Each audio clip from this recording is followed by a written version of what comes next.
Mother Nature is under threat from human activity as never before. More species are now threatened with extinction than at any other point in human history. That grim assessment comes from a sweeping new report issued by a panel of experts convened by the United Nations.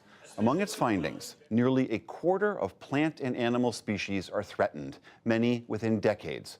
That includes more than 40% of amphibian species and more than a third of marine mammals.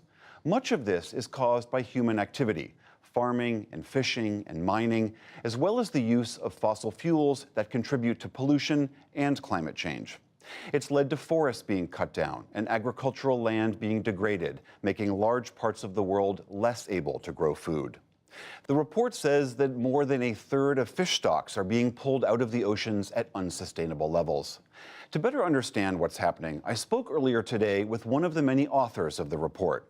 Patricia Balvanera is with the National University of Mexico. We spoke from Paris, where the report's findings were issued, and I began by asking what she saw as the most striking part of the report. And what is really amazing is not only that a million species are being threatened, but also that the impacts of these laws really trickles down to so many dimensions and to so many people on Earth.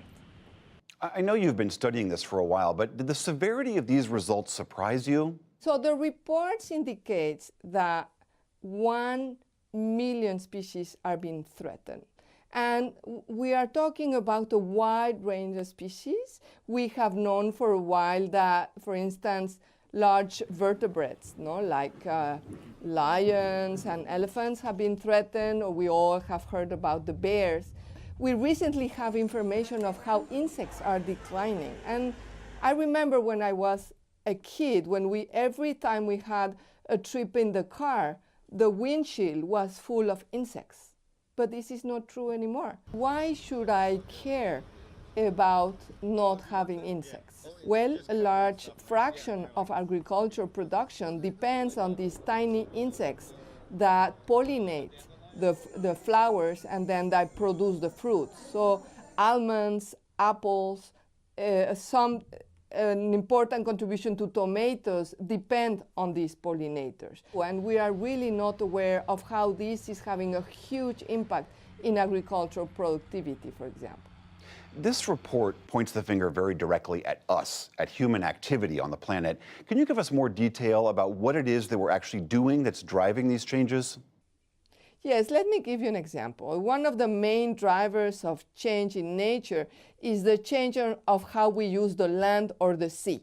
So for instance, we are transforming 75% of the land on Earth for production of food, production of crops, production of cattle mainly.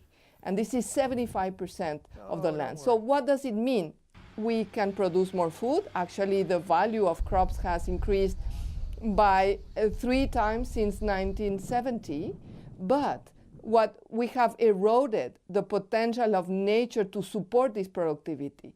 And so the land is degraded, biodiversity is degraded, so we will not be able to continue producing food at the same rate because we have eroded that ability to provide food. We know we can address climate change by moving to renewable types of energy, but with things like farming and fishing and mining, can those things be done in a different way that doesn't threaten so many species? There's very different ways to produce food. So today we use the language of mainstreaming biodiversity into agriculture, into fisheries, into forestry, into tourism. And this means producing food from agriculture, fisheries, for example, in a way that is friendly with biodiversity. So for instance, in Mexico, where I come from, there are very diverse crop systems where you have maize, beans, squash, and up to 10 or 20 species in the same plot.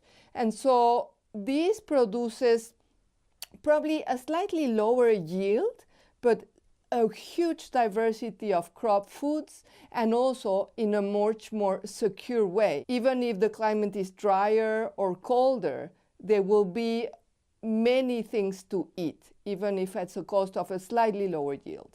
But those activities are done this way now because the people and the nations who do them think it's in their economic interest to do this, meaning there's going to be big incentives to maintain business as usual.